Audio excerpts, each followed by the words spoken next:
नमस्कार दोस्तों।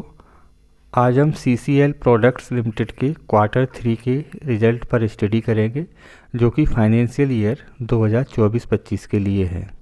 तो सबसे पहले देख लेते हैं कंपनी के जो टोटल इनकम है वो कितनी आई हुई है। कंपनी की इस क्वार्टर की टोटल इनकम है, ये सारे फिगर लैख में है, तो 76,118.09 लाख रुपए। इससे पहले क्वार्टर में थी 73,874.16 लाख रुपए और उससे पहले क्वार्टर में थी 66,561.26 लाख रुपए। देखें तो टोटल इनकम जो है पिछले क्वार्टर से भी बढ़ी है और पिछले प्रीवियस ईयर क्वार्टर से भी बढ़ी हुई है। अब देख लेते हैं कंपनी के टोटल एक्सपेंसेस कितने हैं। इस क्वार्टर में एक्सपेंसेस हैं 68,930.19 लाख रुपए। इससे पहले क्वार्टर में एक्सपेंसेस थे 65,143.39 लाख रुपए। प्रीवियस ईयर क्वार्टर में थे 59,891.93 लाख रुपए। अब इनकम में से एक्सपेंसेस को घटा देते हैं तो प्रॉफिट बिफोर टैक्स निकल के आता है। प्रॉफिट बिफोर टैक्स है इस क्वार्टर का 71,087.90 लाख रुपए।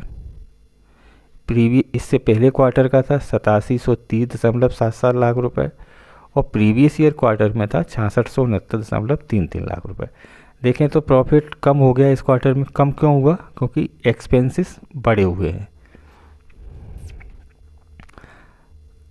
देख लेते हैं नेट प्रॉफिट कितना रहा है। इस क्वार्टर का नेट प्रॉफिट है 6304.43 लाख रुपए। प्रीवियस ईयर क्वार्टर का था 7395.39 लाख रुपए और प्रीवियस ईयर क्वार्टर में था 6328.53 लाख रुपए। अब नेट प्रॉफिट कर लेते। प्रीवियस क्वार्टर से तो नेट प्रॉफिट घटा ही है, प्रीवियस क्वार्टर से तो नेट प्रॉफिट घटा है और प्रीवियस ईयर के क्वार्टर से भी नेट प्रॉफिट में कमी आई हुई है।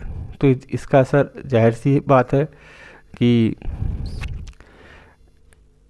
EPS पे पड़ेगा। तो EPS देख लेते हैं।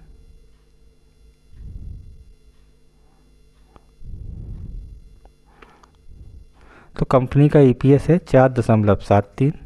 प्रीवियस क्वार्टर का EPS था 5.55 और प्रीवियस ईयर क्वार्टर का EPS था 4.76। देखो EPS year on year basis पे भी घटा है और क्वार्टर ऑन क्वार्टर बेसिस पे भी घटा हुआ है। कुल मिला के देखा जाए तो रिजल्ट एवरेज ही हैं, मामूल से प्रीवियस ईयर से या प्रीवियस क्वार्टर से कम है। प्रीवियस क्वार्टर से देखा जाए तो रिजल्ट कम है, प्रीवियस ईयर क्वार्टर के कंपैरिजन में भी कम है। तो रिजल्ट ठीक ठाक ही है, ज़्यादा अच्छी नहीं है। लेकिन फिर भी बाय और सेल की इस चैनल की तरफ से कोई रिकमेंडेशन नहीं है। आप अपने फाइनेंशियल एडवाइजर से सलाह लें या आप अपना खुद का डिसीजन लें। आज के लिए बस इतना ही, फिर एक नई कंपनी को लेकर आएंगे। तब तक के लिए नमस्कार, धन्यवाद।